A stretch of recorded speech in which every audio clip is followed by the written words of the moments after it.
आणि जयवंतमान क्रीडा मंडळ यांच्याकडनं 1000 रुपये आहेत, म्हणजे 4000 रुपयाचे कॅश प्राइज विशालच्या खात्यामध्ये आता जमा झालेला आहे. आणि पहिल्या मॅचमध्ये सुद्धा सुभाष पाटील यांच्याकडनं त्याला 1000 रुपये देण्यात आले होते. म्हणजे क्रिकेट बघा किती बरंचसं घरातून क्रिकेट खेळायला निघाल्यानंतर आरडाओरडा घरातून भरपूर मिळतो खेळाडूंना. मग हेच खेळाडू बऱ्याच वेळा बाईक, कूलर, फ्रीज आणि काही कॅश प्राइज घरी घेऊन जातात. त्यावेळी एक वेगळा आनंद असतो. 57 वरती पोहोचलाय. हे अर्धशतक तुम्ही बघू शकाल आपल्या टीव्ही स्क्रीनवरती. विशालने कशा प्रकारे बॅटिंग केली आहे. सुरुवात रिव्हर्सने केली.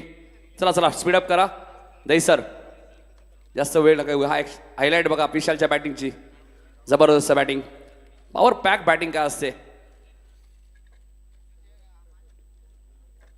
सुरुवातीला ज्या विशाल पहिले 4 चेंडू खेळलं होतं, फक्त 4च धावा त्याच्या बॅटमधून आल्या होत्या. आणि असं कधी वाटलंही असेल खेळाडू कक्षामध्ये की एक्झॅक्ट विशालकडनं बॅटिंग होईल की नाही होईल. कारण त्यांनी स्वतः सांगितलं मग अशी टॉस बॉक्समध्ये की बऱ्याचशा स्पर्धेमध्ये माझ्याकडनं बॅटिंग होत नाहीये. आणि आज तो ठरूनच आला होता की आज धावा करायच्या आहेत, की माझं लकी मैदान आहे. वैकुंठ हरिभक्त परायण मारुती बुवा लक्ष्मण पाटील क्रीडांगण, या क्रीडांगणामध्ये विशालला भरपूर धावा मिळालेल्या आहेत.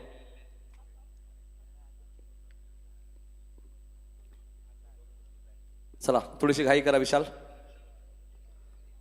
बॅट आय थिंक बॅट दोन्ही जागृती स्पोर्ट्सचे आहेत, कारण त्यांचं स्वतःचं शॉप आहे जागृती स्पोर्ट. धावसंख्या 73. फटका जबरदस्त आहे.